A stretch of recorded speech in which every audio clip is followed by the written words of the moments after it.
Hello and welcome to the Raptors Show on the Sportsnet Radio Network. Make sure you find the Raptors Show wherever you listen to podcasts and subscribe, and please rate and review the show. I'm your host, Wim Lou. I'm joined by co-host Blake Murphy, and this is the morning or the afternoon after the Raptors lose 132 to 131 in crypto arena last night.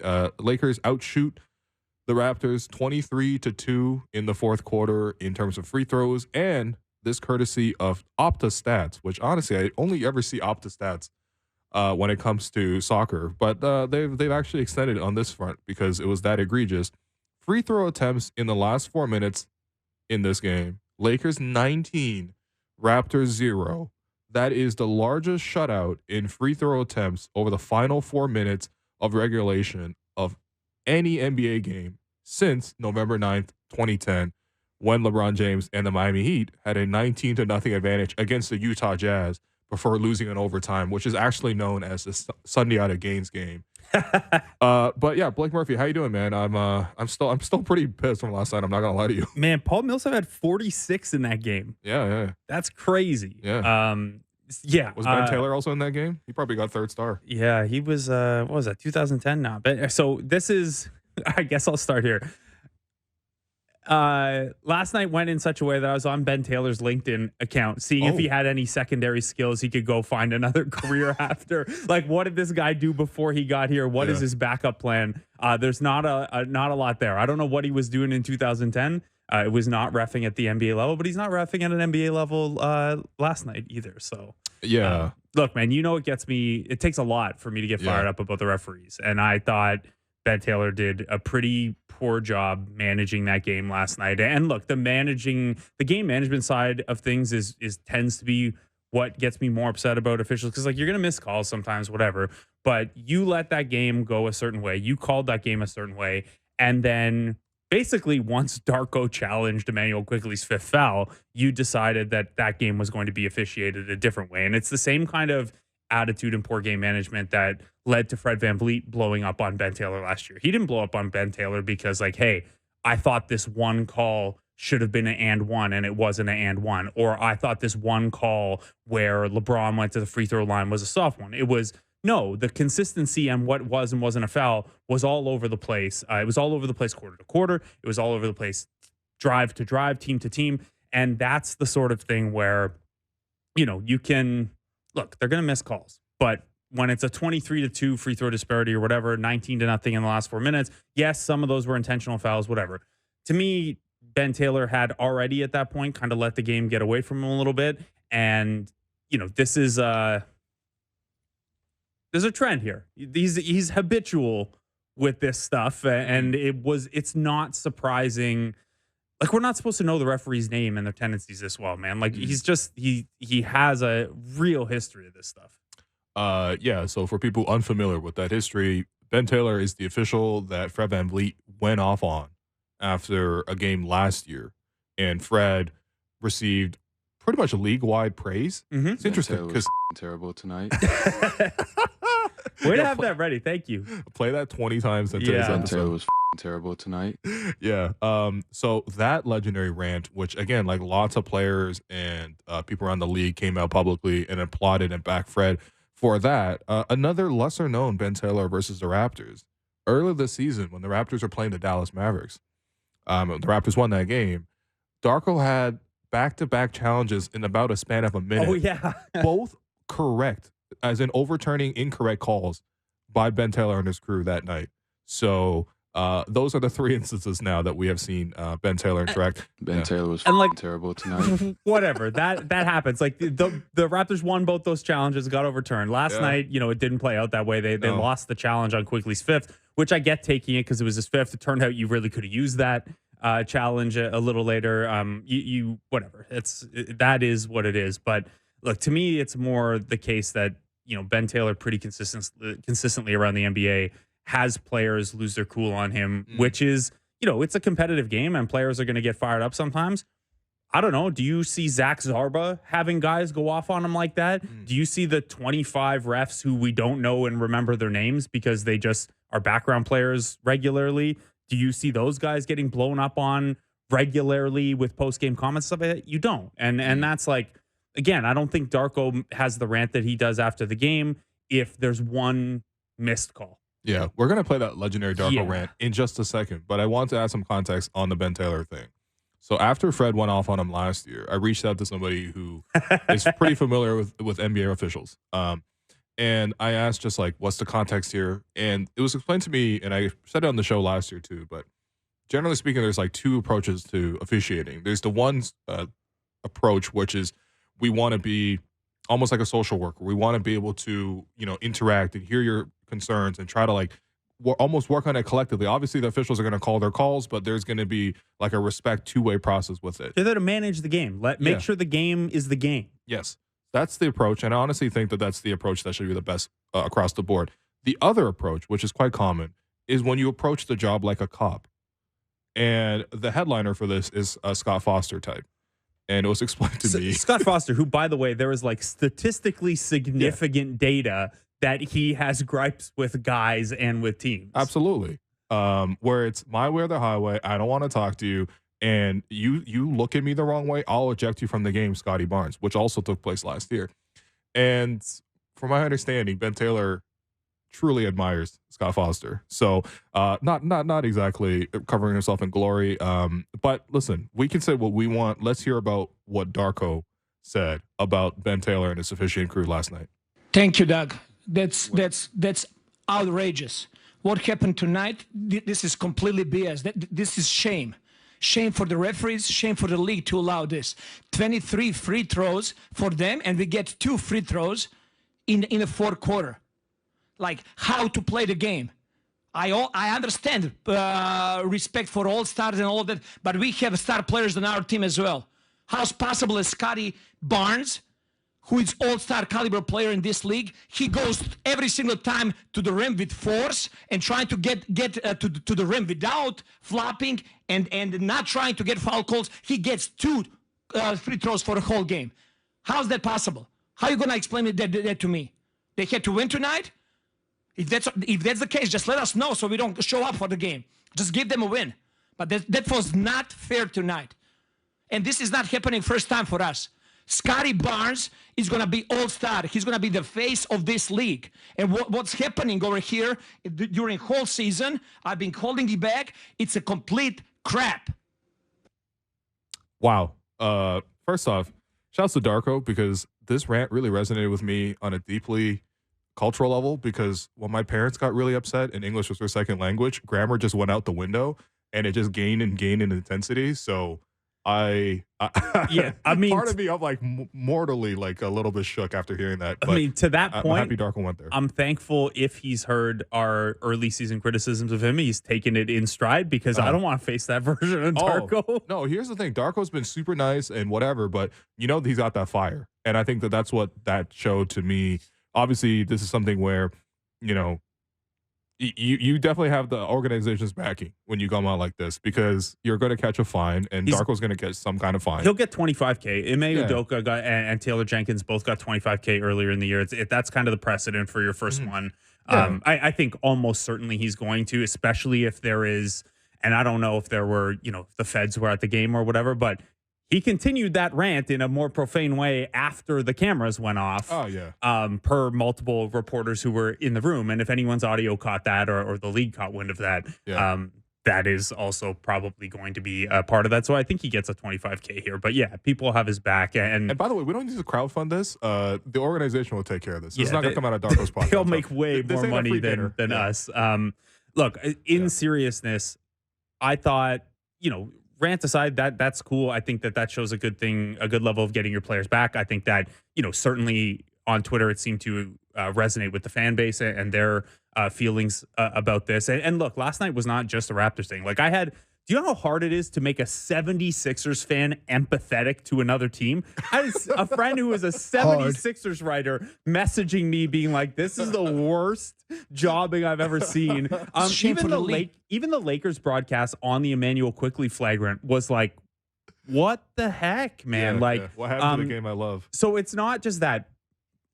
Putting the actual poor calls aside and the free throw disparity aside, I came away from last night thinking that Darko handled this all extremely well. I agree. He has been pretty calm on the sidelines, kept a cool demeanor. Last night, if that game unravels and it's a 15-point game or something like that, absolutely I could see him getting attacked, maybe even getting tossed to make the statement. But he towed that line, and there are a couple clips where at timeouts or after calls, Ben Taylor's getting the glare. Oh, yeah. He's getting a real we saw look. that Darko glare yesterday, man. My goodness. But the screen caps around the world right now. Close game. You don't want to give away a point on a technical foul. You don't want to remove yourself from the sidelines in a close game. I thought he did a good job, towing that line, expressing the frustration, but not overstepping. And, this is only going to affirm this to the locker room because Darko had their backs after the game. I think a very difficult thing, especially as a rookie head coach, especially when you haven't gone through that many situations like this as a team, there's a frustration there. Scotty is frustrated. The guys on the bench are frustrated. Darko's frustrated. That did not affect their play at all. They didn't start whining dramatically. They didn't foul baiting. They didn't start foul baiting. They didn't make emotional mistakes on the other end. They stuck to it and played through it and were just like, look, okay, we're playing in ankle weights, but we're going to do this and we're going to try to pull that out. And I thought, so the combination of Darko being able to keep his cool on the sideline and stay on the court, the players staying very, very composed through that, and then Darko having their back after the game, I think is only going to feed into that, where there can be this level of trust now that, like, hey, let's play through it. There's nothing we can do about it in the moment, and I'll have your back afterward. I think that could be a good galvanizing moment for Darko and the core of this team. I thought he handled it extremely well through the fourth quarter and through the end of the game. It was really impressive that Darko, in a moment where he knew he's like, I'm about to go viral, it was one of those things. And in that moment, he also added in Scotty Barnes as an all-star twice. Scotty Barnes. It was a great job by Darko, honestly. And yeah, I totally agree with you. You don't want to cost your team any more points. You don't want to give them another reason to call technical fouls and things like that. Yeah. Did you last thing on this? Did you have a favorite call? Missed call? No, I mean, the quickly one is the one that probably I have more of an issue with letter of the law versus spirit of the law. I know why they want to legislate out guys being a little careless with their elbows or whatever. But was he careless with the elbow? No, it's a basketball. He had it tucked. And the explanation that he was moving too fast. Yeah, he's very fast and trying to score. I don't like, by the way, the camera panned over and there was an official that went to go talk to quickly afterwards. It wasn't Ben Taylor because, he doesn't talk to players. Ben Taylor was terrible tonight. Ben Taylor doesn't talk to players. Was one of the other two guys. And the official was going over and demonstrating to quickly. And the official had his elbows out, off to the side, at a huge angle. And that's not what happened. It's not like quickly, did a huge clear out. What I described post-game was they were acting like it was Meta World Peace versus James Harden from back in the day. Whatever. It's that was called a flagrant, but when Pascal gets undercut mid-air, on a play that was not on the ball, that wasn't a flagrant call. Does the transition one? Was it Taurean Prince? Taurean Prince undercut him. There's just a number of these decisions. Even Thad Young got really upset. And honestly, Thad Young played his heart out yesterday. We're going to get to that in just a second. But there was a play where Scotty threw a great pass to Thad Young rolling to the basket. And Thad Young knows, I'm old, I'm washed, I'm not going to dunk this ball. I'm going to get this shot up as quickly as possible. Taurean Prince is beat on the play, puts his elbow into Thad Young's back behind him, and in front of him, Austin Reeves comes over late with the rotation, undercuts him, and then trips him so that Thad is now falling over. Help, I'm falling over. I can't get up. Sorry, Thad. And then the other way, AD gets an and one in transition. And you could tell that Thad was complaining about that call for the next 3 possessions while playing solid basketball. But it's just instances like that just screwed you over and over and over again. The Scotty Barnes game-tying 3, which was ruled out by the RJ moving screen when AD moved 1 foot and just somehow his whole body exploded. And it's a tough one because by letter it's probably a moving screen, but also Anthony Davis flopped. Usually it's and you just don't every see marginal that. contact for the Lakers Exactly. a foul, but every sort of physical body movement for the Raptors Bill not a foul. Simmons had the back of the Raptors yesterday. Hey, sometimes 29 calls in a row don't go your way. Yeah.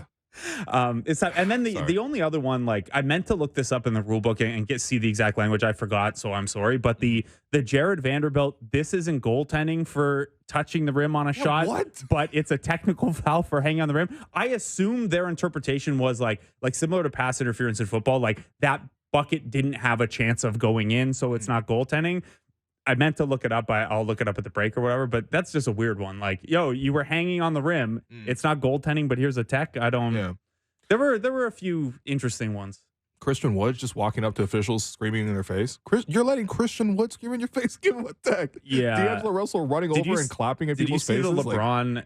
D'Angelo Russell, was it Dennis he did that to, or was it RJ? Yeah, it was Dennis. He like is getting posted up and he clapped at him. Actually. Yeah, he was going off with both of those guys. Did you see LeBron's quote about Christian Wood after the game, by the way? What did he say about Christian Wood? He said, I'm paraphrasing here, but he was like, yeah, there's nothing that guy cares about but getting a bucket. And Christian Wood took it as like a compliment that like, I'm a bucket getter. I don't think that's how LeBron meant it. I think LeBron meant it like, yeah, that guy does not care about passing or defense. I tweeted last night, like there's a reason that guy was the most dominant player in the G League for 4 years before he really got an NBA chance. Yeah. Because, you know, how many G League guys are you asking to get a bucket? Christian Wood is a bucket in the Toronto sense of the word. But anyway, you want to actually talk about the game. It's actually, you know what? Last thing, a super last thing. Evan Turner. Come on, man. Of all people to jump in, Evan Turner just randomly jumps in. And he was commenting on a video of Darko's rant. And his words were, you got to let your assistant coaches do the rant when you, quote, have an accent. Like, really? And I'm happy Dennis jumped in. This is shame. Yeah, no, I'm happy Dennis jumped in because, like, on top of all of this, like, not only are we getting screwed, but this random guy just comes in with a xenophobic comment. Like, what are we doing? It is not funny at all. No, it's not funny. It's not clever. It doesn't, like, make logical sense. Like, yeah. No. Like, okay, like, are you going to bust out a Borat impression next in 2024? What are we doing that, like, people, like, basketball is incredibly international. Like, people are going to have accents. English is not everyone's first language. You know what? Get over honestly, it, man. Americans, man, you guys really only speak one language, and it shows. I have one last thing. This is not really last night's game, but it is a stat that came out of last night's game. So Scotty was unbelievable down the stretch. He was really good defensively. I mean, he's being asked to guard LeBron James. He's in help situations where he's blocking 2 shots in a row, like on a double jump. And then, like, they're down to 1 timeout in the last minute of the game or so, and they're basically able to save that timeout because Scotty's like, I'm just going to sprint the length of the floor in like 4 strides, and that'll be our quick 2. We don't need to set something up or go and gun for the 3. So he was awesome. He didn't get the N1 call against Max Christie, which, you know, it's a 50-50 call, probably. When Ben Taylor's the ref, it's like a 10-90 call. I was going to say, was there a 50-50 call last night? But look, in this, and to Darko's point, Scotty doesn't get a lot of free throws. And Chris Black, our colleague at Sportsnet, tweeted out a stat today that of the 66 players in the league who drive at least 9 times per game, Scotty is 62nd in free throw attempts. The guys below him are like Fred VanVleet and TJ McConnell. Now, some of this is Scotty Barnes is good at, like, he's not trying to bait contact or finish away from contact. He goes through the contact because he's stronger than most of the guys guarding him. I don't mean this to say like there's any sort of intent here, but relative to his scoring package and the way he scores and how often he shoots at the rim, Scotty really doesn't get a lot of free throws. You think there is something to that, you know, maybe because it's still only year 3 and maybe the word hasn't got out on the leap yet or whatever, that he doesn't get the same whistle that you'd normally expect for a guy averaging 21 points a game and getting to the paint pretty frequently? So I think there's a couple of things, which you already mentioned. But number one, Scotty does not play to draw the foul. When he doesn't get the foul call, he does campaign to the official. When we pointed this out before. But also at the same time, when you put the numbers like this, that he's 62nd of 66 players in terms of foul calls or for free throws, with guys like tiny guards like Fred VanVleet and TJ McConnell. And TJ McConnell drives to just nash the pick and roll and then shoot a mid-range pull-up. And then Fred is Fred. Well, we all know that. Yeah. So, like, there's that aspect. I don't think that he really tries to bait the officials. Like, for example, Austin Reeves is a guy who loves baiting the officials, right? He's got so many little tricks in his bag about that. And you can tell that he wants to get to those little tricks.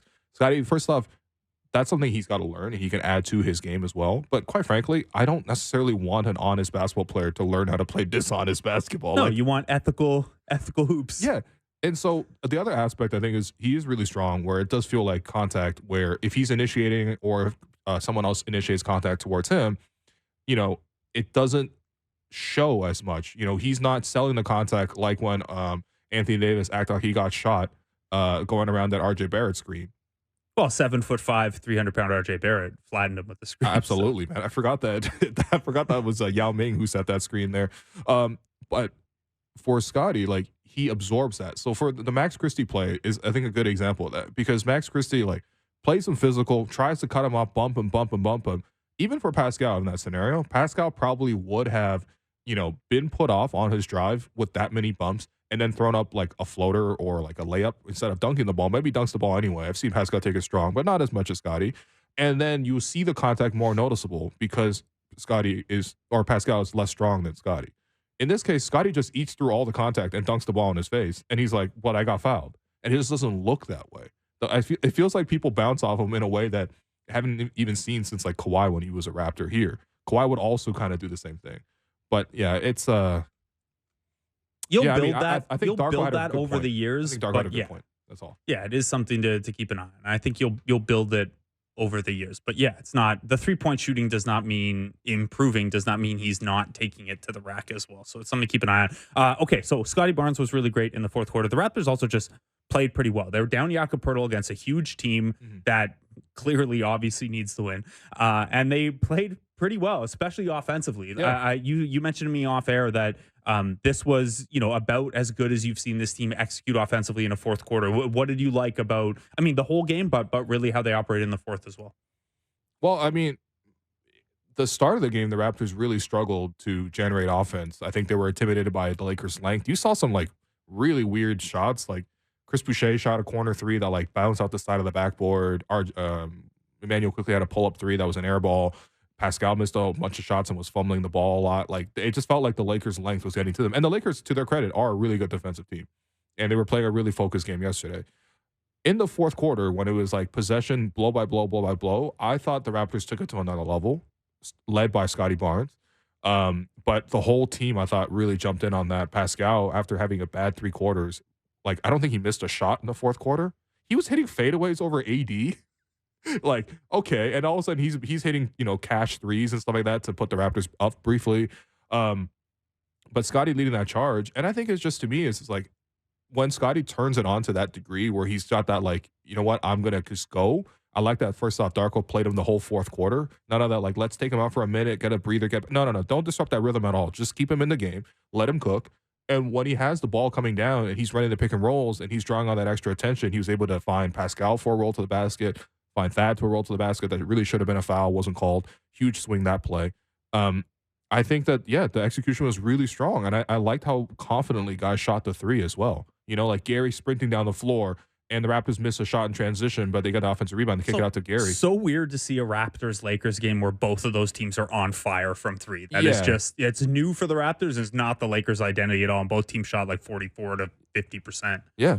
And so I really like the process of it, that being that it was led a lot by Scotty.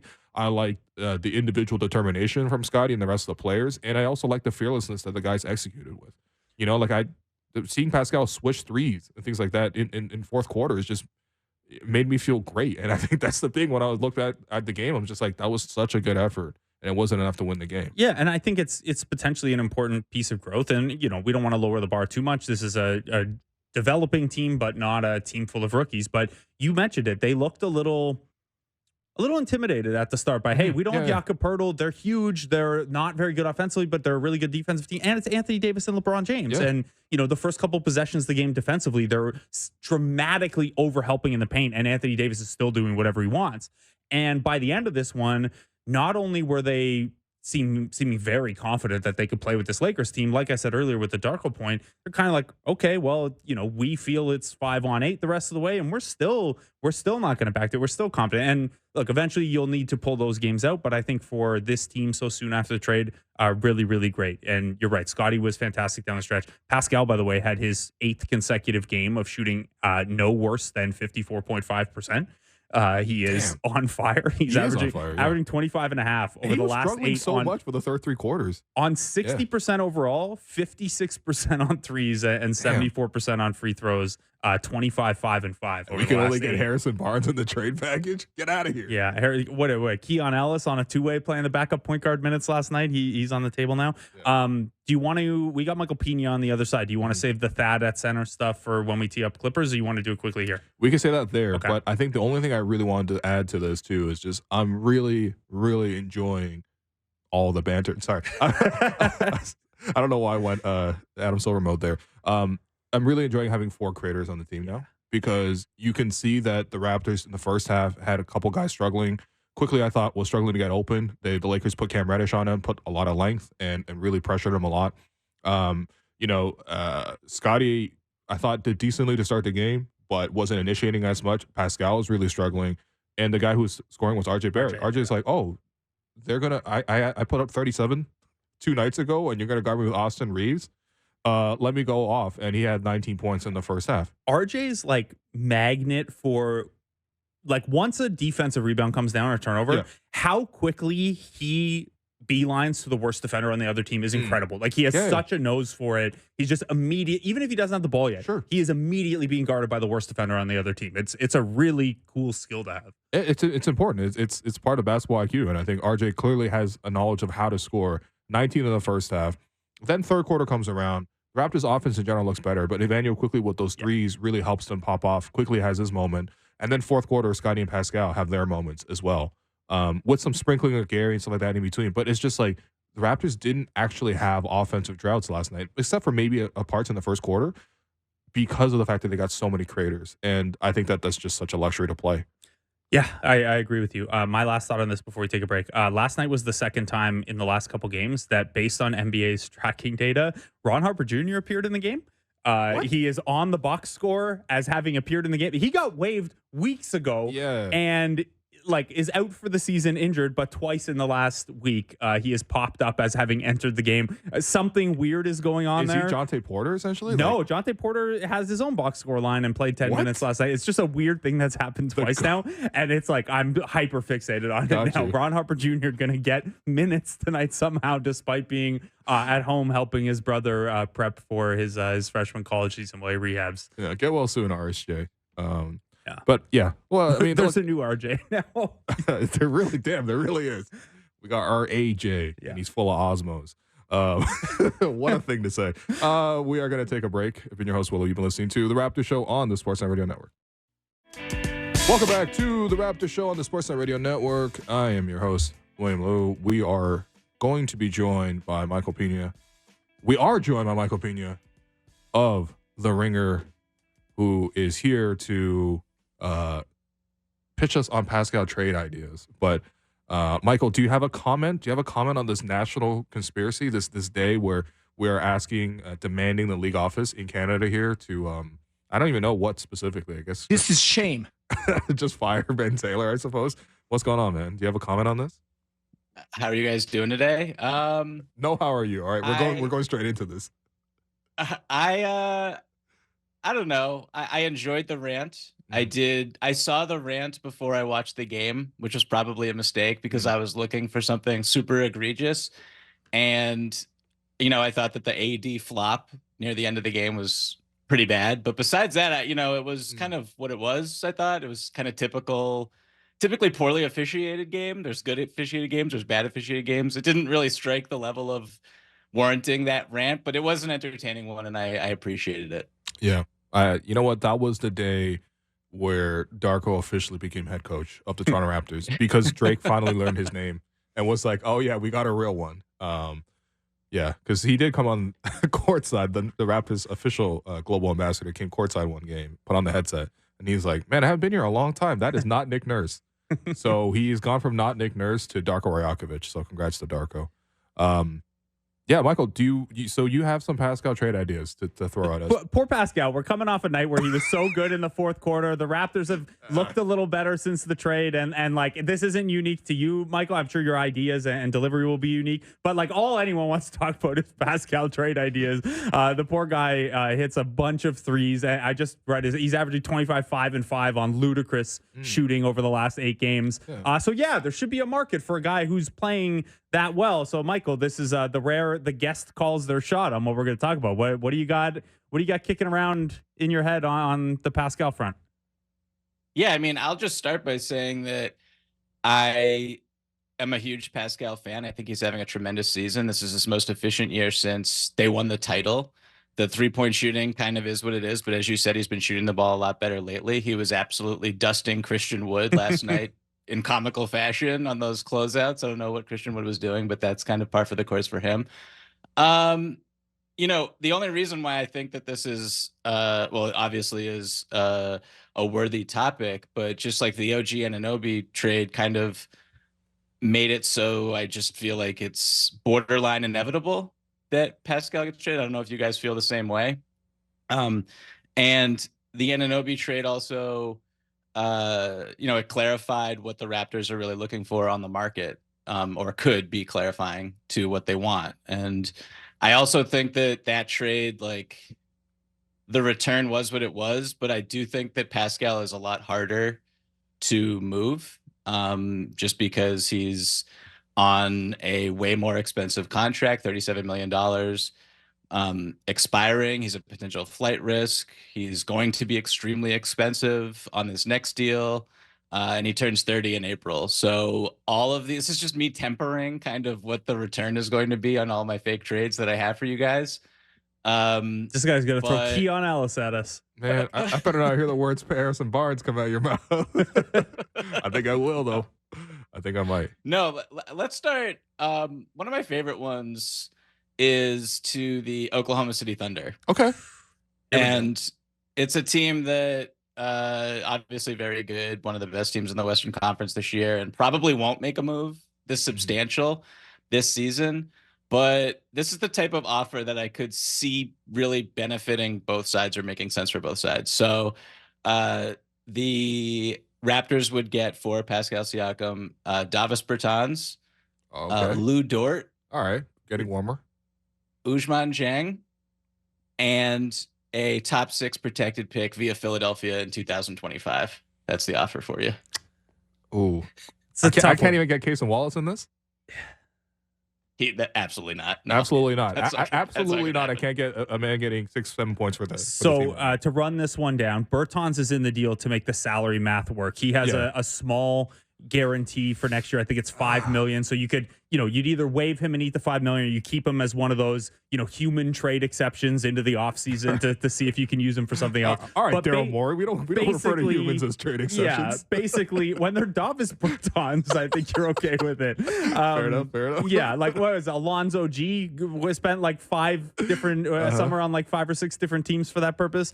So that's just the salary matching there. Lou Dort has 3 more years left beyond this one, between 16 and 17.5 million. That's pretty reasonable deal. Obviously, there's the Canadian aspect. He fits kind of the defensive identity the Raptors have had historically. Ousmane Dieng has not found a real role with them. He's been very good in the G League. I don't know how much people care about that when a guy is in year 2 of his 4-year rookie deal. And then, that top 6 pick top 6 protected pick would almost certainly convey in a 2025 draft that is supposed to be a pretty strong one. It'd be a late first because it comes via Philadelphia. So you're looking here at, 3.5 years of Dort at a reasonable salary, Ousmane Dieng as the key prospect, and probably a pick in the late 20s in 2025.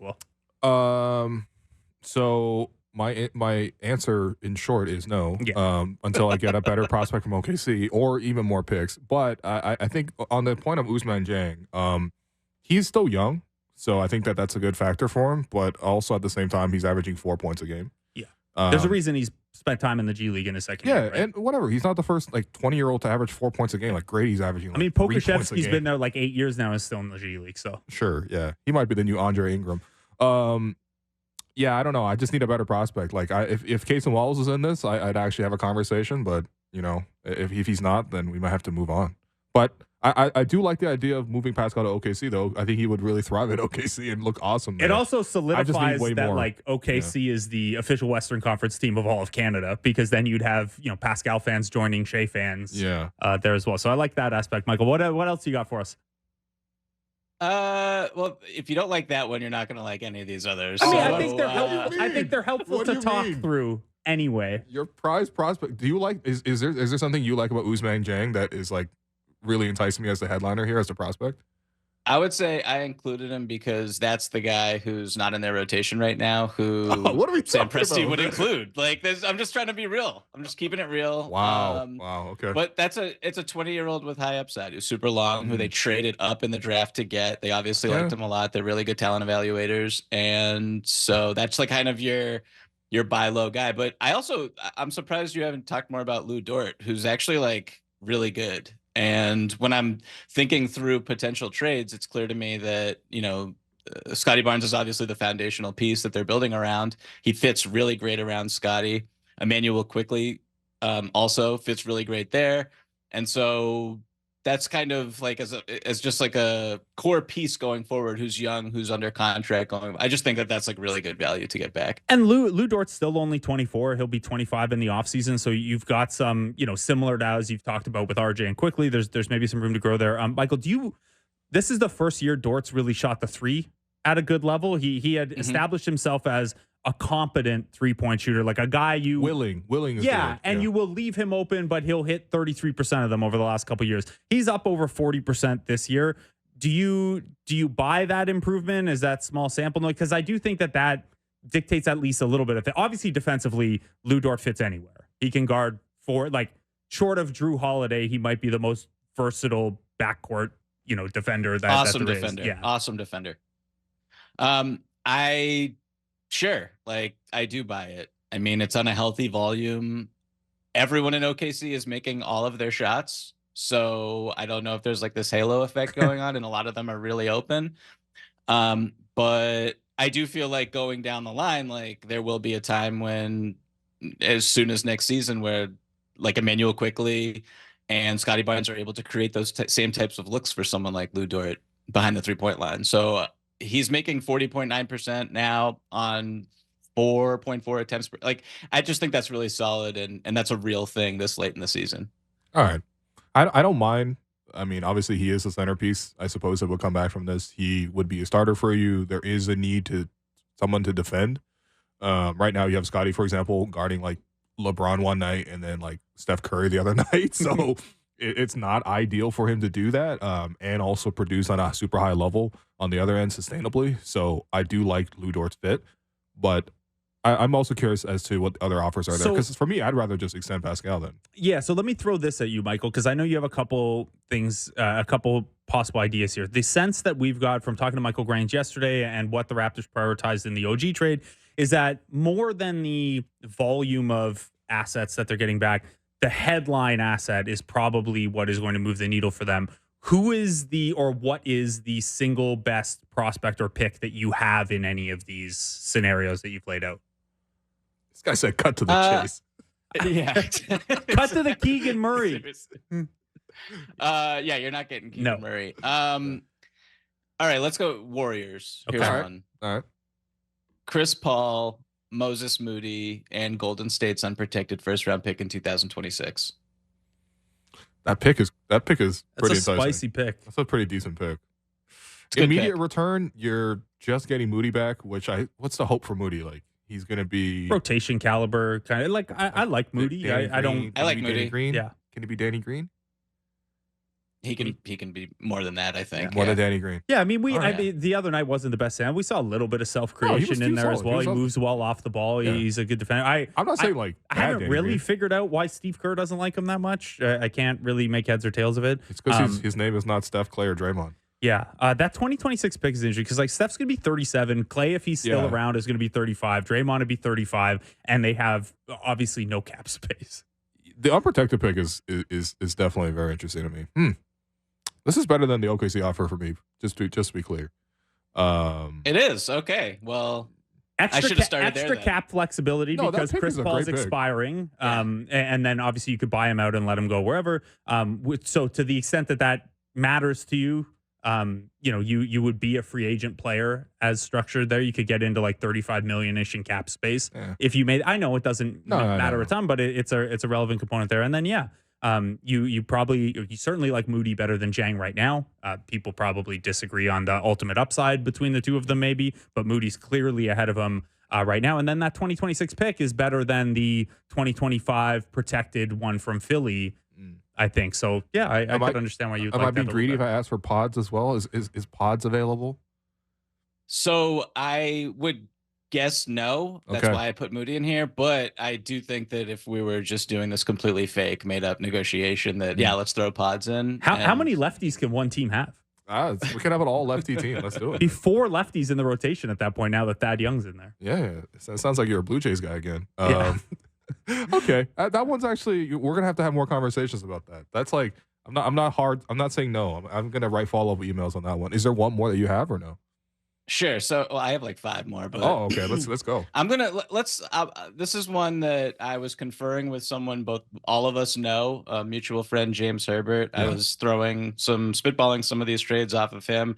I told him that I was not gonna say what I'm about to say on the radio, because it just won't happen. But it is technically possible and really interesting to talk about. So for the sake of conversation, Pascal Siakam to the Timberwolves for Karl Anthony Towns. Oh wow! Oh my goodness! Yeah. So I mean, how much is Towns making? He has 4 years left. His extension kicks in starting next year, and it ranges from $47 million to $58.5 million each year over the next 5. So we're essentially giving Cat the max rather than extending Pascal to the max. Yes, and probably a higher. I don't think Pascal's getting like the 47, 50 million. Yeah, you're right. Yeah. So yeah, you're going full max on Karl Anthony Towns, who is 28. He's only a year and change younger than Pascal. Obviously, yeah, that's an interesting one. That's a challenge trade. Yeah, I think the Timberwolves are doing too well probably to make a challenge trade. Yeah. Although they are like, I don't know. There's the weird thing where, like, as currently constructed, like, not long from now, they'd be like a super tax team, which I don't know that they would. I don't know. This is a hard one to picture. I understand why you were hesitant to bring in, but it is a fun one to think about. The turn one guy into another guy straight up trades are rare, but they're more fun hypotheticals, I think. I think I'm just trying to like come to grips with the idea of like, am I mentally prepared to cover a Karl Anthony Towns team? But also at the same time, I think that it's undeniable that he has a lot of skills. He could be this floor spacing 5 around Scotty, let's say, for example. Your defense is with him at 5, probably not ideal, but you could run a damn good offense. Yep. Huh. All right. That's not bad. These are getting better and better, by the way. When you said the Timberwolves, I was really worried you were going to mention Rudy Gobert, and I was going to leave our own show. Yeah. Okay. I wouldn't do that to you guys. Huh. I got to think long and hard about that one. If I were Toronto. All right. Can we pivot off Pascal to we'll revisit these, Michael. Wow. I have an intention of doing some kind of mock negotiations where Will plays the role of Messiah and Bobby Webster. I'll just kind of coordinate, but I'll bring you in as one of the negotiating teams. You play the game to win. Yeah. Winning. Sorry. Yeah. I'll work on my Adam Silver voice and things like that. You did the Adam Silver drop earlier. Okay. So Michael, the Raptors will play the Clippers tonight, who are in the news because Kawhi Leonard just signed a 3-year almost max extension that'll keep them there through the end of 2027 into their new stadium, etc. You tweeted the other day that this is the best big 3 in the league now, and it's not really close. The Raptors are going to see them tonight. Second night of a back-to-back without Jakob Poeltl. It's maybe not a fair fight, but this Clippers team has been unbelievable since they got that first kind of quick losing streak out of the way when they acquired James Harden. What are you liking about this group right now? What has made them not only like obviously the talent, you have all those guys, but it has seemingly worked even better and certainly much faster than I think people anticipated after the Harden trade was initially made. Yeah, I mean, I'll begin with Kawhi, who looks absolutely fantastic. Paul George looks absolutely fantastic. They look like 2 superstars that everyone thought they would be and have been when healthy since they were traded to, since they went to the Clippers. But I just think that the fit with Harden as that just brilliant playmaking virtuoso that they've never had, those two, Kawhi and PG in this era, has been amazing and super necessary. And it has benefited pretty much everyone on the roster, everyone who's bought into their new role in how this roster is constructed, where you have Westbrook coming off the bench playing like the best defense I've ever seen Russell Westbrook play in 15 to 20 minutes a night. You have Ivica Zubac, who's just like 2020 games are now just like a thing with him because, I mean, as a pick and roll threat, vertical threat with Harden. I mean, Harden just turned him into basically like a Clint Capella 2.0, just like a bigger body, great hands, great touch around the rim. I mean, they have it all, like talent-wise. They have three-point shooting, and Harden, this is the most efficient season that he's basically ever had. He's attacking the basket. He's still getting to the free throw line. He's the pull-up threes, the step backs, the isolation game. It's all there, really efficient.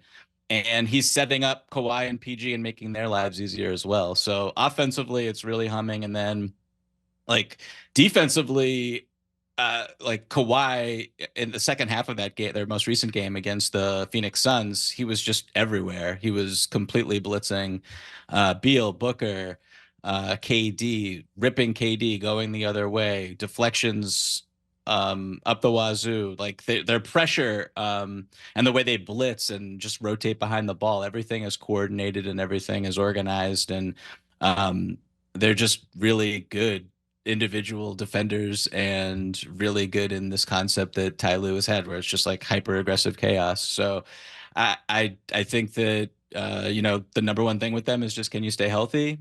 They have so far. Kawhi's only missed 4 games, I believe, this season, and just signed that extension, as you said. And I think that Harden has looked like he probably won't make the All-Star team because of his per game numbers and the slow start, but looks like vintage Harden almost in a way where he's sacrificing some of the shots and the touches, but just is amazing. And so kind of throwing them in there where he is the third best player, it's just kind of unfair offensively, like, to be honest with you, because he's been in a situation right now where the third best perimeter defender is guarding him every night, and everyone has an advantage otherwise. So I just think they're really good, really deep, really talented. They have superstars. They have a top 5, 6, 7 player, whatever you want to say Kawhi is. And if they stay healthy, they're 100% a title contender and can win it all. And Norm's like the best shooter in the world.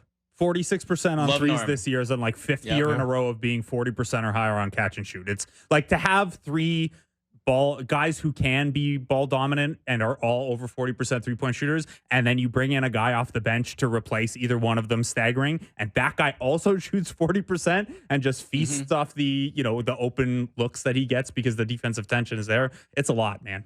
And they have the Folger Soldier, Amir Coffey, which I think is the best nickname in the league, by the way. Shout out to the Clippers broadcast crew for 10:30 game tonight. You're going to need that Folger Soldier. Yeah. Yeah. James Harden, I did not fully appreciate the fact that, first off, for a guy who's such a good 3-point shooter, first time in his career, he shot over 40% from 3. Because so many are step backs and ISOs and stuff. Yeah. No, but he's still taking those as well. And he's at 43% is the highest effective field goal percentage of his career as well. The Clippers are loaded, and we will see. Thad Young, you're gonna strap up once again, man. If Zubac is on the other side, Zubac is interesting too as a role partner, because I was happy you talked about that, because I feel like Harden's largely played with like, space really guys, basic finishers, like dunkers mostly, but like not guys that you can just throw the ball to near the basket with good post position and with great touch like Zubac. So it's like a little bit different in terms of how much more he can feed him as well. But yeah, Clippers are. I hate to say this, but they're very lethal. And every time I look at that team, I'm still not over Kawhi leaving. But that's enough torment for us today. Michael Pina, appreciate you, and maybe we'll work on some more fake Pascal trades. I'll get back to you about the Karl Anthony Towns one. That's a real challenge one, that trade. Thanks, fellas. This was fun. All right, Michael Pina of The Athletic. By the way, did you notice he had Nikola Jokic, an MVP poster of him above his bed? Yeah. I think my guess is that's a guest room, like an office/guest room. Well, one of his guests is sleeping with Jokic as a 2. Maybe like his child's room. I don't know. Yeah. Anyway. Marc Stein on the other side? We're going to take a break. We're going to see if Marc Stein has a poster of Jokic above his bed. But we're going to take this break. I've been your host, Willow. You've been listening to The Raptors Show on the Sportsnet Radio Network. Welcome back to The Raptors Show on the Sportsnet Radio Network. I'm your host, Wim Lou, joined by Blake Murphy. And we are joined on the line by friend of the program, Marc Stein. Stein, what did you think of Darko's rant yesterday? How did that rank for you in terms of epic post-game rants? I loved it. Loved the passion. well worth whatever the fine is going to be. He's a first-year coach who people probably didn't know a ton about. Now everybody around the league knows Darko Rajakovic. Everyone's talking about what he said. I see absolutely zero downside to any of it. Yeah, for him or the Raptors. I was gonna say I'm pretty sure that this amount of fine will not be coming out of his salary. I think the team will find a way to take care of this as an organization. But yeah, it was a good. I was actually not pleasantly surprised, but I just wasn't really sure what the reaction was going to be the following morning, and like they were talking about it on the first take, like it's like everywhere. It's And like the biggest Ben story Taylor in is one of the basketball like today. Ben Taylor's one of the small handful of referees that everyone knows their name, and if you know a referee's name, it's probably not for the right reasons. So everyone was probably just like, "Yep, that tracks it." If you're doing this against an unnamed referee or not a notable guy, it's probably a little different. Mark, I'd imagine it's $25K. That's what Udoka and Jenkins got earlier in the year. What do you like about this? Obviously, there's the passion element and there's the having your team's back element.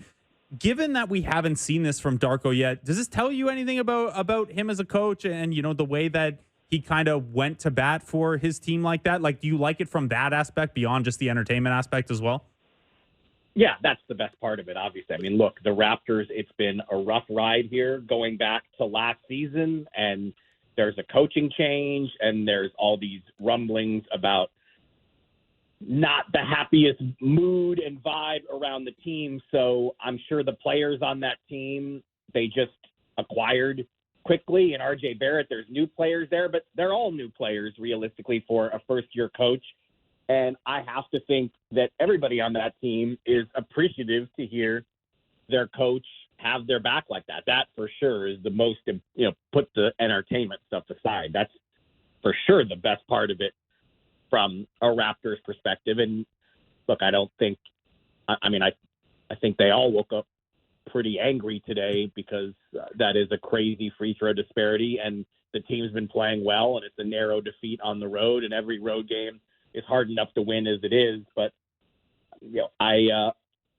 I'm sure every player on that team is now going to be asked about it, so I'm eager to kind of hear their reactions to it. But yeah, look, for a coach that he is a new commodity. We don't. I mean, you guys live and die with this team every day, but I would imagine you'd agree with me that you're still learning about him too, because when you're an assistant coach in this league, we very rarely hear from you. So. Yeah, we are still learning about him, and I think we've learned a little bit more, tactically and rotation-wise since the trade. Now that the pieces offensively make a little bit more sense, we're seeing, that level of fire and keeping the team composed down the stretch of a tough game like that. And Mark, I got to imagine your favorite part about Darko, and some of this is out of necessity, but he started 2 lefties and had 3 in the rotation last night. Yeah, that's never going to get any protests from me. I love my lefties, and just poor Brandon Przemski from the Warriors rookie. He agreed to do the podcast with Chris Haynes and I, and probably thought he was going to get a lot of questions about just plain old basketball stuff. But of course, I spent a third of our half hour with him just talking about left-handedness. So You are correct. Mark, on a more serious note from that game last night, the fact that the Raptors were down Jakob Poeltl, they are in the middle of a West Coast trip. They're a couple games removed from a trade. All of the stuff, breaks the Lakers way down the stretch, and they still barely eke out a victory against that Raptors team. Where are you on this Lakers team right now and kind of the slog they've had since the in-season tournament? I mean, the most worrisome part about it's that LeBron and AD have barely missed any time, and they are still scuffling as a 500 team. And there's a lot of discussion around the league, and the reason I think that any of the Darvin Ham chatter began was because we've seen very little of the lineup that the Lakers used a ton late last season when they went on their late, I think it was a 9-2 finishing kick in the regular season, and then they beat Minnesota in the play-in, and then they go all the way to the Western Conference Finals. You haven't seen D'Angelo Russell and Reeves and Vanderbilt with LeBron and AD. We've barely seen it this season. After last season, they relied on it heavily. And I think that's where some of maybe the discussion about Darvin Ham began. But I'm actually with Darvin Ham. When you look at it, I'm checking it out right now because I haven't looked this morning, and I generally do love to look at offensive and defensive rating. It's just something that I check a lot. The Lakers are 12th. The Lakers awoke on this Wednesday at number 12 in defensive efficiency. That's not nearly good enough. They are a defense first team, and they have to be a top 5 team to offset the offensive shortcomings that we talk about with the Lakers all the time. And so I think that's what Darvin Ham's been searching for, and that's why you haven't seen that lineup combination, because when you have Russell and Reeves out there together, you're vulnerable defensively. And so D'Angelo Russell's role has been de-emphasized. I think because of the contract D'Angelo Russell signed, there's a great expectation that he's probably going to be traded at some point. So the Lakers, no question, I think they would have to admit it themselves. They are one of the most disappointing teams in the league, again, because Anthony Davis is playing really well. I don't have to tell Toronto fans about that either. And so when you have Anthony Davis and LeBron James missing almost no time and you're a 500 team, that's a problem. Yeah. Also a bit of a problem is, and this is someone else's report, so I'm not asking you to say anything about the validity of that. It's just when the report came out last week from The Athletic about, players aren't happy with Darvin Ham, what struck to me with that piece was just there were 6 sources cited in the piece. And Mark, I just have to ask your professional opinion. How many times have you had 6 sources in a piece? Well, six is that's a good healty number. That's a big number. You're supposed to have at least 2. Uh-huh. And I kind of guess the one exception to that rule is if your source, like let's just, this is a fun one because this would obviously never happen, but let's say Kawhi Leonard had called Blake Murphy and said, I'm doing a contract extension today. You can probably go one source there if it's directly from the person involved. But yeah, look, the discontent and the noise has certainly been mounting. Again, the Lakers, the expectations are so high because they've had their 2 main guys on the floor, and because besides what Anthony Davis has been doing, LeBron James continues to turn back the clock, and he's so good at 39 and has completely made us rethink what a 39-year-old is capable of. He's the only 39-year-old in the league. He's the oldest player in the league, and he certainly cannot bring it defensively like he once did, and he certainly can't just care. You can't just put any 4 guys next to him and expect LeBron to take that team to the finals like he once could, but he's still a handful. And so the expectations are massive in Lakerland, and naturally that's going to foist pressure on the coach. But Darvin Ham did a tremendous job last season, a team that didn't just start 2-10. It was late March before the Lakers finally turned it around and got above 500. It was months of sub 500 purgatory in Lakerland. And in the modern NBA, I say this all the time, the coach has to do so much team spokesman work. When you are the coach of an NBA team, access to everyone else around the NBA is shrinking and diminishing. But the coach on a game day, they talk at shoot around. If there's a shoot around, they talk before the game. They talk after the game. And that's to the group media. They're also talking to the broadcast crews, the national broadcast crews. So the coach so often is the only one you hear from a team, especially in tough times. And I don't think team officials can forget what a sturdy spokesman and just sturdy presence in general Darvin Ham was last season when things were going badly for a long time. And they have some runway here to figure some tweaks out via the trade and things like that and try to find their footing by the time the play-in tournament rolls around. For now, though, there are as many sources expressing that discontent. There are more sources expressing discontent than the Pistons or Spurs have victories on the year. And those 2 teams will face off tonight. The Pistons and Spurs are combined 8 and 64. That is a winning percentage of 111. Nice and low. Mark, you wrote about this in your newsletter this week at markstein.substack.com. Had some additional stats from Justin Kabako, who helps you out sometimes. 4 teams being outscored by 10 points per game right now. I guess first, do you have like a morbid interest in the Cadeless Pistons against the Spurs tonight? And more to the larger point of your newsletter, is this something the league is like concerned about at all, that 4 teams are so irredeemably bad at once?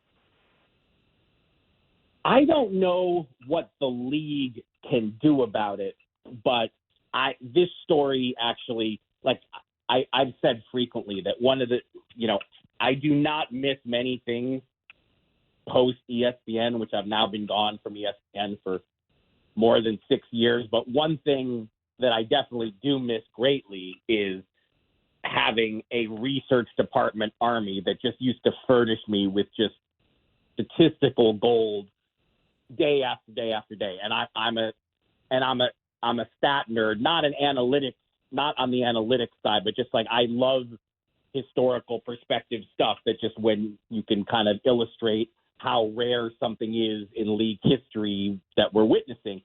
But I am fortunate that in my current self-publishing situation, I still do have some friends who will just reach out to me from time to time. And I have one in particular who he never wants me to even put his name in there. He just loves NBA stats and will throw things at me that I hadn't even. And so a week ago, this friend of mine just threw it at me and said, have you seen what's going on here? Like, we have 4 teams, Pistons, Spurs, Wizards, Hornets, that are all getting outscored by an average of at least 10 points a game. And in his initial research, he was only able to go back to 96, 97, which I believe is when play-by-play stats became readily available to the masses.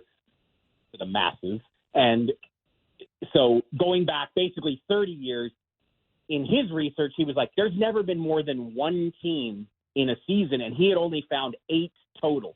And then I turned, as you mentioned, to Justin Kabako, who is just fantastic, and he does his own Substack that's purely on statistical stuff, and he helped me complete the research. And there's only been 19 teams in the history of the league to get beaten that badly, 10 points a game or more. So only 19 total, never more than 1 in any season. And right now we have 4 teams just losing.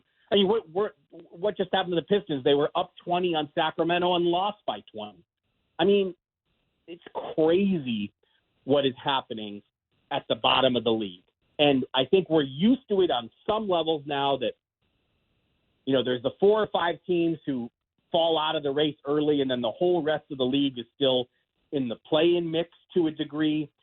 But, yeah, the non-competitive nature from the bottom 4 this season, we've never seen anything like it, and it's a great point. I mean, I guess we're going to have to maybe this will be a question that is posed to Adam Silver at All-Star Weekend. He'll do his annual State of the League address in Indianapolis. I'm not sure that I'll be there, but if I'm not there, I hope somebody in the room does ask the question. What do you think of seeing 4 teams that routinely lose by double digits? It's crazy. Yeah. The Pistons obviously had the historic run, 28 straight losses, and then the Raptors mercifully gave them that 1 win. If not for that 1 win, the Pistons would be on a 34-game losing streak. Like, they've lost to 5 games since. You know what I mean? And so that 2-1 start, though, they looked good for those 3 games. It's absurd how bad this game is. It's important that you guys bring that up because that's exactly why this hasn't been a story. Mm-hmm. Because we've been so focused on the Pistons losing 28 in a row, and that's the longest single-season losing streak that we've ever seen in the league. We've been so focused on that, it's taken up all the oxygen. And look, Victor Wembanyama has done, unicorn-type stuff routinely, and he, leaves us in awe with, throwing oops to himself and going behind the back and throwing one on Brook Lopez's head and all this stuff. And statistically, his numbers are rookie of the year stuff, but what are the first 5 and 30? And they have a worse point differential than Detroit. And we've barely discussed it because we're so locked in on what's going on in Detroit. So my question to this is just, I feel like my sense out of it, because it seems like Detroit, contrary to what you would typically see from a team in this scenario, which they would typically sell and try to get rid of their pieces.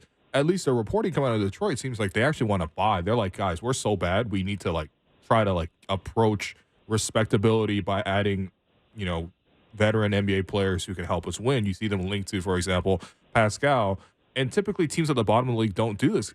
How difficult do you think that will be for the trade market when it comes around in about a month, where it's like, I'm not even sure if these guys at the bottom of the league are actually sellers? Well, we'll see if they stick to that stance. But the truth is, the Pistons have had this stance for ages.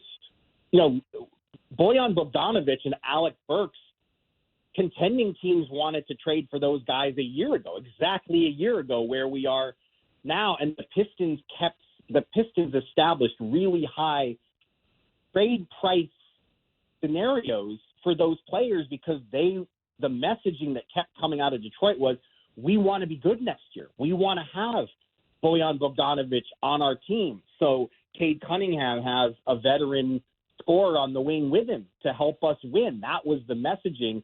And a year later that they're still saying it, and you're absolutely right. I mean, the Pistons, they continue to be mentioned as a Pascal Siakam team. And on one hand, you could say, all right, well, they know Pascal's probably not going to choose them in free agency, so maybe a trade for him makes sense from that perspective. But is Pascal going to sign an extension there? I mean, no way. Now that December 30th is passed, any team that trades for Pascal Siakam can only offer him a 2-year extension anyway.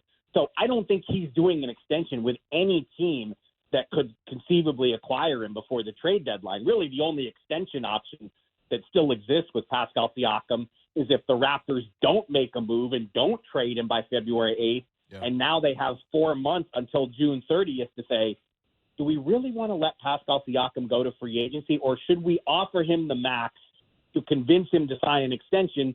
So, okay, in that scenario, the Raptors wouldn't be able to trade him for 6 months, but at least they don't lose him without compensation. But, if could the Detroit Pistons realistically trade for Pascal, whatever the trade package is, and think they're going to keep him? I mean, it's hard to picture that. Mark, when you look at those teams at the bottom, there are obviously kind of the core four there, the four horsemen of the NBA apocalypse at the bottom of the standings. The Memphis Grizzlies to this point have just been normal bad. They looked better with Ja Morant there. Ja is now out for the season. They're kind of cast into an interesting position between now and the deadline as well. What is your read on how the Grizzlies might handle what is now, I think, officially a lost season with the Clark and Adams and Morant injuries now? They're going to be turning what you just said into a clip that I think they're going to play at their next shoot-around, because everybody said that 2 days ago when, Monday night, it's almost 10 p.m. Eastern, and this stunning bulletin comes across that Ja Morant needs season-ending surgery. And it wasn't just me. All the know-it-alls in the league, or who cover this league, we all said Memphis' season is over, and Memphis happened to be in the city where I reside, Dallas, and you saw what they did to the Mavericks last night. So I think it's still too early to figure out exactly how they're going to play it. Realistically speaking, was that just a win on adrenaline? I mean, I don't think anybody expects Memphis to be able to force their way into. I mean, people were doubting whether they could make a run into the play-in spots even with Ja back, and now they're 8-20 without him. They were 6-3 with him, but I just think, they clearly do not like us even suggesting such things, judging by how they responded in Dallas last night. It's crazy. One of the Mavericks' schedule was interesting this year because they had 3 games against Memphis during Ja's suspension. And with Ja needing the shoulder surgery, it means that Dallas played Memphis 4 times, all without Ja Morant, and they were only able to go 2-2. So we'll probably need to wait a week before we get into that one. That's fair. And we've got a couple weeks still until the trade deadline where we'll try to figure out what, those teams, what are the Utah Jazz, the Atlanta Hawks, teams like that going to do. There was the Kawhi Leonard contract extension today as well, which I guess we could have asked you about, Mark, but that one's pretty straightforward. I think you have a chance to lock Kawhi Leonard up. He wants to stay. You got a new arena opening, and everything's going as well as it has. That's That's about as smooth as one of those goes, right? I mean, the timing of this is, I guess just surprising that it just emerges on a random Wednesday in the NBA. And, aren't they about to play your Raptors? Yep. I guess we could, cynically start throwing out some conspiracy theories that's why it was today, even though I would never do such a thing. So I didn't say it. No, but look, the Clippers are moving into a new arena next season. And they did not want to go into that arena. They don't want to go into that arena without stars. So, look, James Harden, the trade has been an absolute boost for them after so many of us questioned it, and so many of us doubted that it would really make a difference. The Clippers have been the hottest team in the league. They won 14 in a row with Kawhi in uniform until that narrow loss to the Lakers on Sunday night when Norm Powell almost forced OT with that running three in the corner. And so the Clippers have been scalding hot on the floor, and now they get an extension done with Kawhi that seemingly comes out of the blue, and presumably they will be able to do the same with Paul George. You'd have to think that certainly is the goal now, and they can't extend Harden in season. That has to wait until the off season. But as well as things have gone with the three of them, as dangerous as the Clippers have looked with this new trio, you have to think that they're going to sign both Paul George and James Harden as well and go into the new Intuit Dome, I believe is what it is called. And they will have their star trio with Steve Ballmer. He's in that rare club of NBA owners who does not care about the luxury tax or the new second apron and how daunting it's supposed to be for teams to have more than two max players. Yeah, the Clippers, they're just behind the Golden State Warriors at $200 million for payroll this year. $200 million. The Warriors are 208. But yeah, they got to be happy with what they got. Actually, last thing, Mark, I just wanted to ask, because this was interesting to me. You're reporting that the Bulls obviously have Zach LaVine, and they want to try to see if there's a trade out there possible for him. But contrary to the idea of trading a star, the Bulls still want to remain competitive. Can you tell us more about what the Bulls' approach is here? Well, all accounts to this point is that, they don't want, I think the assumption was that it wouldn't just be Zach LaVine, right? That they would also consider trade for DeRozan and Nikola Vucevic, but Caruso. Really, all the signals out of Chicago have been that, yes, Zach LaVine's available, but no trade partner has really emerged there. And so I think that's, again, it'll be wait and see. I mean, it's easy to have these kind of stances and treat them as absolutes, but, we're now a month away from the trade deadline. But then there is the one, I think what you're getting at is they do also have this option, if they wanted to try to use Lonzo Ball's contract as something they could use in trade, because a team trading for Lonzo Ball's contract would inherit the insurance payments that the Bulls are currently getting. But that, of course, would require the Bulls to add payroll, and that's something we know that they're not exactly known for. So we'll see if that actually gets explored. Fair enough. Marc Stein, appreciate all your time.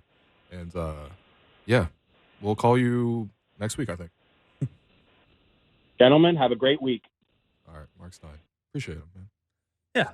Great Substack. Great seriously. trio of newsletters this week. Yeah, and lots of little stats from Jessica Bacco and lots of trade stuff, of course. So it is that time of year. It's only going to pick up from here with the trade nonsense. I was going to say, it was interesting because I was listening to explain the answer, and I was like, this is peak posturing season. Mm-hmm. It's a month before the deadline. And the Raptors jumped out and flipped OG.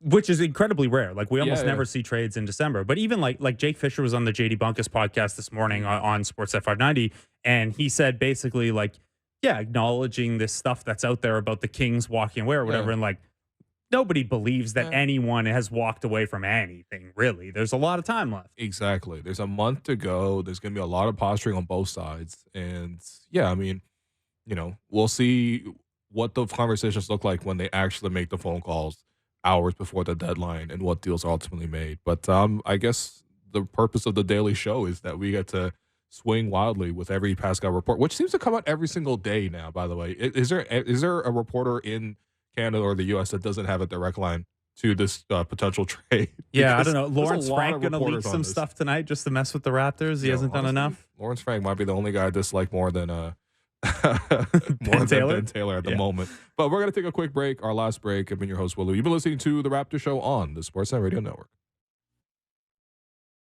Welcome back to The Raptor Show on the Sportsnet Radio Network. I'm your host, Wayne Blue. Continue to be joined by co-host Blake Murphy. And prior to the show today, I was able to get a sit-down interview with one of the Raptors, Wayne and Theresa Embry Fellowship fellows. His name is Greg Ho. I've seen him around the arena quite a bit and got to know him just a little bit. But over the course of this conversation, we just discussed a lot more about what the fellowship is. And I mentioned it in the interview itself too, but application process is open because, if you ever wanted to essentially get an internship to do, I don't know, coaching, sports science, scouting, PR, game ops, like it pretty much immerses you in what it's like to work in the business of basketball. So, And a lot of the people who, not only the winners, but the people who've been finalists have gone on to work for the team or around basketball. Will Rooney, who was a 905 coach for a little bit,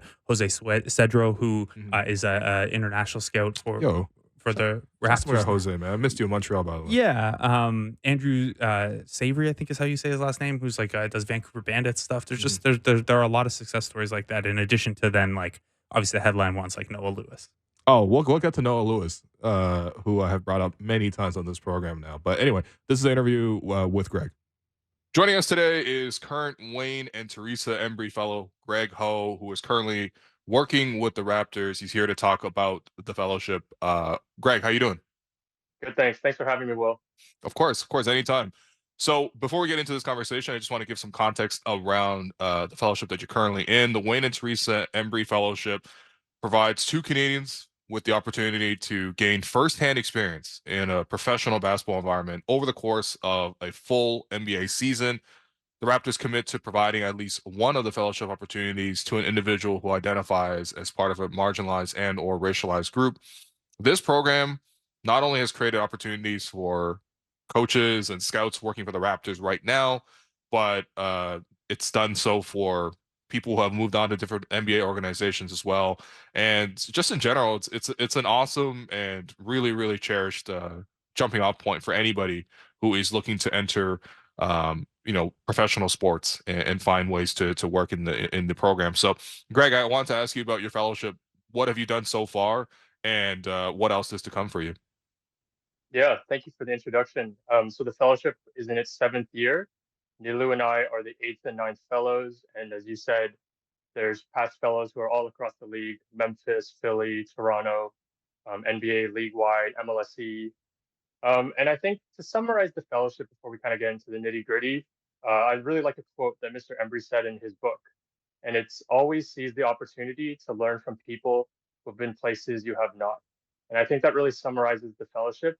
It lets you work in all the different departments, so coaching, scouting, medical, and it really gives you an opportunity to learn from those who have been working in Europe, working in college ranks, working around the NBA, and it's a really great starting point for those jumpstarting their NBA career.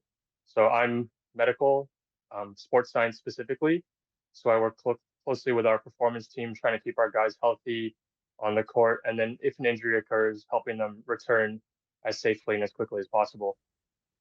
Okay, that's awesome. So in terms of people that you might have heard of, in terms of people listening to the show right now, I'm assuming you work closely with Alex McKechnie, who clearly is a legend. Obviously worked with the Lakers, multiple rings, worked with like Kobe and Shaq.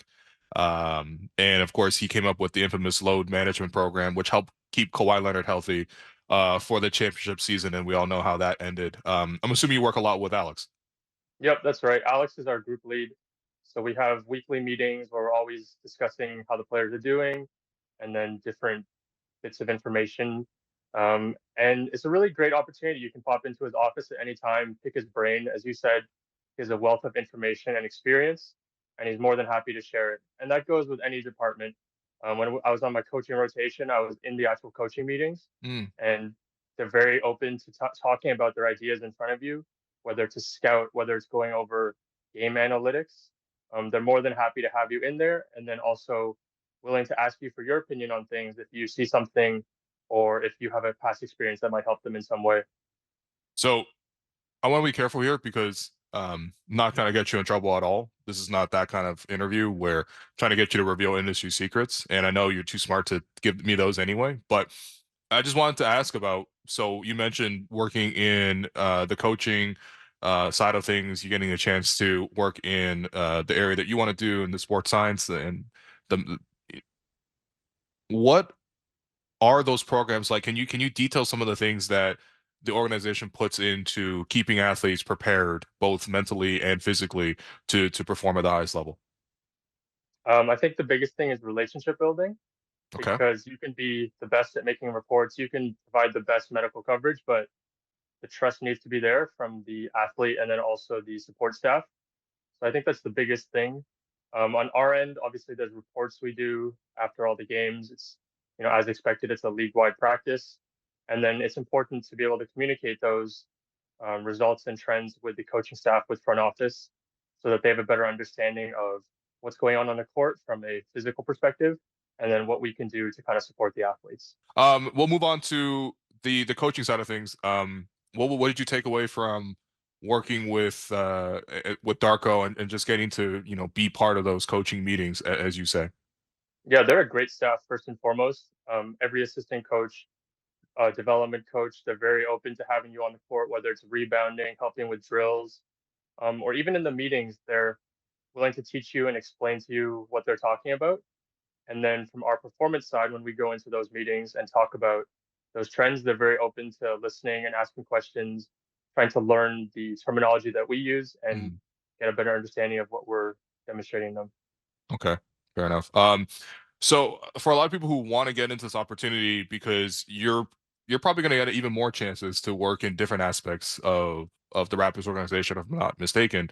But this is something that I'm sure a lot of people, especially younger people who are coming out of school or coming out of, I mean, I'm not sure how old you are, but I did see a picture of you as a child standing beside DeMar DeRozan, so I assume that you're in your 20s. Um, yeah, like for a lot of young people looking to find an opportunity, this is obviously such a dream thing. So take me through the application process. What was that like? How did you ultimately like get Hmm. this position? Because I imagine this thing is super competitive. Yeah, so I've known about the fellowship for a while now. As we discussed, it's in its seventh year. So after finishing school, I just thought it was a good opportunity to try to join the NBA, try to help a team that I've always supported and in an area that I think is growing around the league. So the application process opened on January 5th this year, and it's going to close February 15th. And the first step is a 2-minute video where you talk about yourself. Mr. Embry has a philosophy called his 8 Ps. So those include things like purpose, pride, passion, perseverance. And you demonstrate how you've exemplified his 8 Ps throughout your life and your career. That's the first step. That's the 2-minute video. You also have an essay component and obviously the resume submission. That's the first round. Then after that, they'll bring in the finalists for some interviews in person and also another presentation where you talk about how you'd be able to best support the team. So tell me about your 2-minute video. Like, how do you demonstrate all the things in just 2 minutes? Like, did you do something creative? Was that like true from the heart? Like, what did you do for those 2 minutes? Yeah, I just told my story and tried to exemplify how I'd, I guess, demonstrated all those qualities. So talking about returning from my own personal injury, how that shaped the way I view sports science, or how basketball has helped me gain a better perception of like how international it is, how important it is to the global community, how it has an ability to transform people's lives um, on and off the court. And I think, yeah, it was honestly hard to only talk for 2 minutes. There's a lot of things to talk about those 8 Ps. Um, but that's my video, and all the videos are available on our website, so you can see all the past finalists' videos and how they talked about themselves, their different journeys. That I think that's hugely helpful to everybody who is looking to try to apply to this. And I had two more questions about this before I had some surprise ones for you. But What's the one thing so far from this program that you've done that you feel like super, super proud of yourself in being able to take place in it or deliver in the way that the task asked of you? hmm so I'm going to focus on my area, which is sports science. Mhm. I think helping the team build out their platform and how they structure it. With a new coaching staff, obviously you're going to have changes, and being able to support them, whether reports, whether data collection, whether it's building relationships with players. I think I'm really proud of myself and how I've been able to contribute there, and then also develop my skills. Fair enough. And then the other question I had was, and you mentioned this earlier, but this is a common talking point when um, have conversations with people who work in basketball, whether that's on the team side, on the agency side, on, coaching side, whatever it is. Everyone talks about the importance of people skills, how much it is about who you are when you come to work, what kind of energy you bring to the group, and specifically how you bring that to the players themselves, because that's obviously the most important piece of all of this. What's the biggest lesson that you've learned in terms of the importance of people skills? I think the biggest thing is just being open, showing that you're available and you're there to support them. It's interesting because within the organization, you have some groups who are always giving to the players, Mhm. and then some groups who are asking a little bit more of the players. So within medical, I guess sports science, we're asking a little bit more of them, whether it's to do testing, whether it's to wear some wearables. So it's really important to build that rapport with them to show that you care about them as a person, as opposed to just asking for things. Do this test for me, wear this for me, tell me how you're feeling. Um, so I think always learning the players' backgrounds helps them build a connection and a trust with you. Is there an example that you can share with us in terms of like a player that you've really gotten closer to, and how that's helped your side of things? Yeah, I won't name specific players, but I think in my past experience, the game of soccer is a real unifying force. There's a lot of players, especially those who are international. They really like soccer. So if we just talk about our favorite club Mm. teams in the little time we have, it's friendly banter if their team beats mine, if their team has a bad loss. And then it helps you build a good relationship with them because it's not just, hey, you had a great game, good job. It's, oh, I actually like care about you as a person, and we have a similar interest, so we're able to discuss that. And then when I want to educate you on sports science, or I want to ask how you're doing, you know that I actually genuinely care about you. That's true. It's the small little details, and all these athletes are asked so many things, and it's always about sort of how they perform. That I'm sure they do actually really appreciate when you give back to them on a personal level as well. I'm just gonna guess that that was Pascal that you were talking about, but there's also lots of soccer fans on the team. Christian Coloco, for example. I think Otto is a Barcelona fan or something. Yeah. Anyway, let's move on to just some actual specific questions that I thought of in terms of just seeing you work and the things you do. So one thing I always get interested in is I'm always there before the game. I like to watch warmups, and the Raptors have done this thing, and you're the one who usually runs this. There's these like pads that are on the ground, and after the player is done their shooting workout, they come over to you, and then they just like do like a standing jump on this pad. Can you just explain to me? This is just pure curiosity for me. What is this measuring, and yeah, what is this that they're doing? Yeah, so that's called a force plate jump, and the specific one is a counter movement jump. The idea is it's a readiness test, to see their fatigue levels, to see asymmetry between right and left legs. And then we're just tracking that over the season. It's a pretty standard process. Um, Not more than that. A lot of teams do it. Kevin Durant and Phoenix do it. They're pretty famous for it. Washington does it. Yeah, it's just a readiness test. Got you, got you. Um, in terms of like the wearables and things like that, what are the NBA rules around like what players can you know do to wear, and also what teams can mandate to be worn on the court? hmm Um, well, per the CBA, it's players have the ability to choose. Okay, So there's none worn during the games, and then teams will vary it during practices how much they want based on what they see fit. got you, got you. Um, all right, on the personal side, is there a moment this year that you've been like starstruck by? You're like, wow, I can't believe I'm right here, or I can't believe I'm in front of this person, or I can't believe I'm in front of this player. Have you had one of those moments yet? I try not to have those. I think it makes it hard to be professional like that. but I think an early moment was definitely Summer League. Okay. Going to Summer League, seeing all the legends, seeing all the players in the hotel, just walking around as if they're regular people. That was one of those moments. It was like, wow, you're here, you're in it. And it's really rare to have that opportunity as like a basketball fan, as now a working professional, to be in that space where every team is in the same place. All the players are there, all the staff are there. Really cool opportunity.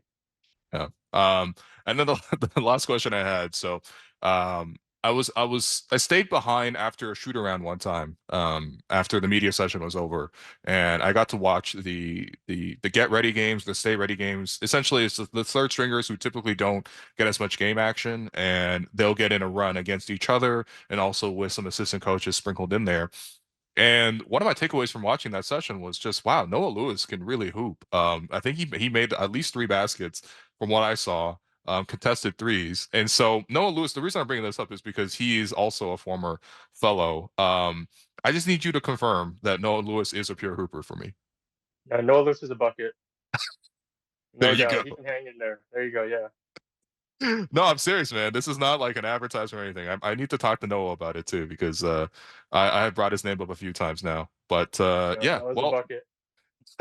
Greg, I appreciate you for joining us on the show. So once again, I just want to reiterate what you said as well earlier, but the 2024 application process launched on January 5th and will close on February 15th. You can apply at fellowship.raptors.com.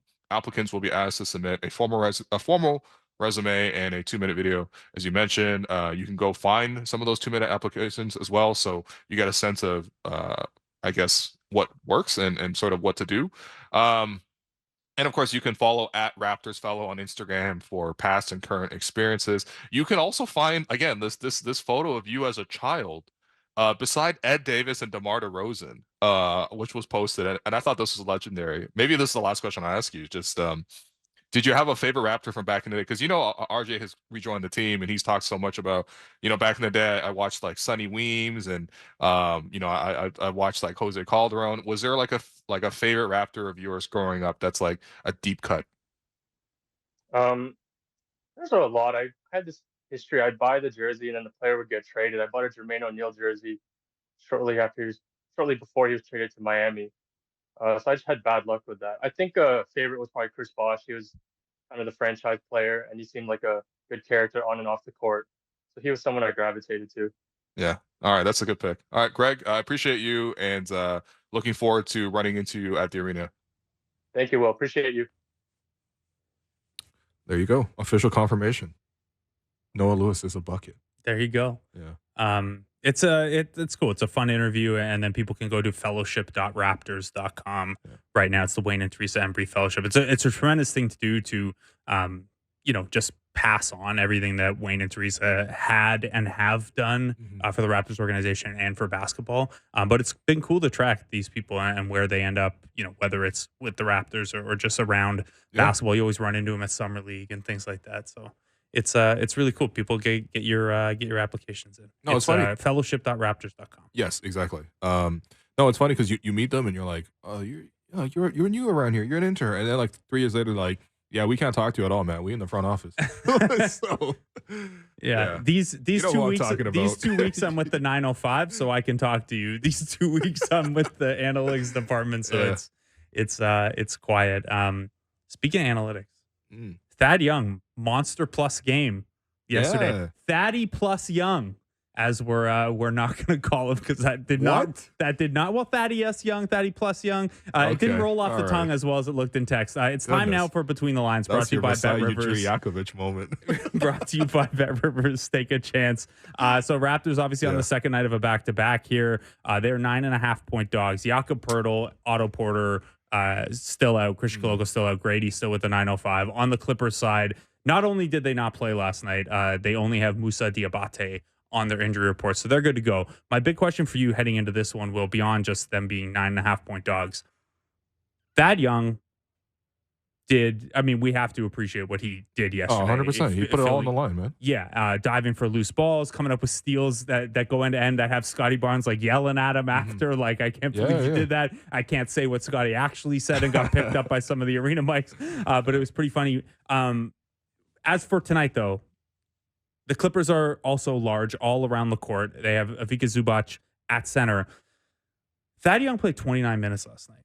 He played 34 minutes total this season prior to that. He's not on the injury report, so he's good to go. Are you running this back with that at center, even against the more, not Zubac is big. Anthony Davis was big too, but with them, you have to worry more about the pick and roll play and the switching, the dynamic passing. This is more of an interior oriented like roll man and finisher at the rim. Are you changing much, or are you kind of running back what was at least moderately effective yesterday? I think they're going to run that back. One thing that was interesting to me was how stagnant the ball movement was to start the game, and it made me really appreciate that, Jakob is in the game a lot to swing the ball side to side, keep it in the post, redirect the offense, and then most importantly to screen for the ball and create at least gaps for guys to attack. And you just didn't see nearly as much of that to start the game yesterday. And that is your best like ball moving front court player. Clearly there's just a deficit in the roster. Like this is more of a, team build weakness by the Raptors, who don't really have depth at this position. There's teams like Miami, for example, that have like 4 centers on the roster. But like, there's always another Haywood Highsmith. I know he's only like 6'7", 6'8", but they could just bounce him there if they need to. But anyway, in any case, you're in this scenario. Thad did well enough yesterday, and like I'm just gonna choose to appreciate anything he gives us as a bonus. But he played hard. I think the difficulty is like, okay, now James Harden's seeking out for ISOs, Kawhi and Paul George seeking out for ISOs.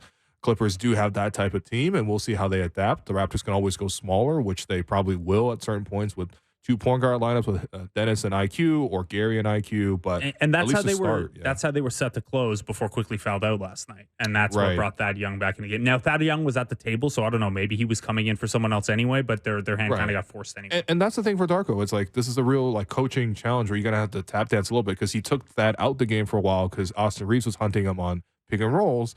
If Austin Reeves is hunting for pick and rolls, these other Clipper guys will be hunting for pick and rolls too. But salute to Thad, man. I mean, again, he's been literally playing against Noah Lewis for like the bulk of the year, and now he's coming in here and playing against Anthony Davis, and he did a decent job. So, salute to the old Wiley pro. Yeah, +7 in those 4 assists and 3 steals. Also, it wasn't just like he took a charge. It was good stuff. So Thad played 29 minutes. Jonte Porter played 10. And so Scotty Barnes played 9 minutes effectively as the center. We've only got a couple of seconds left here, but would you like to see a little bit more of those Scotty at the 5 looks, or is this not the matchup for it? Second night of a back-to-back, he played 40 minutes, and it's Zubac. I don't mind it against the Clippers bench. Like, who are they bringing out their bench? Daniel Tice? Yeah. Shouts to Daniel Tice. Big reunion with Dennis Schroeder today as well. The game. Dennis Schroeder has a reunion with every player in the league, man. Yeah, he's got to be up there for most teammates played with. Yeah, for sure. But unfortunately, the Raptors are in real tough here. Then the line is really big. I think the Raptors might keep it closer than 9.5, but I have very little expectation that they'll actually win this game. But who knows? Maybe there's enough pressure on the officials and the Raptors shoot like 40 free throws today. That'd be nice. Yeah, Kawhi celebrating the new extension. Obviously, Kawhi a big celebrator. That was Between the Lines, brought to you by Bet Rivers. Take a chance. Take a chance. Yeah.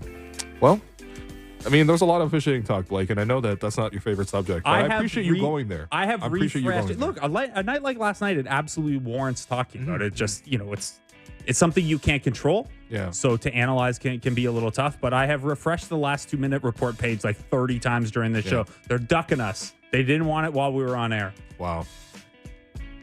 I mean, it wouldn't have changed anything. Tony Brothers tonight, by the way. Amazing. That does it for us today. I'm your host, Will Lou. You've been listening to The Raptor Show on the Sportsnet Radio Network. We'll be back to talk to you tomorrow.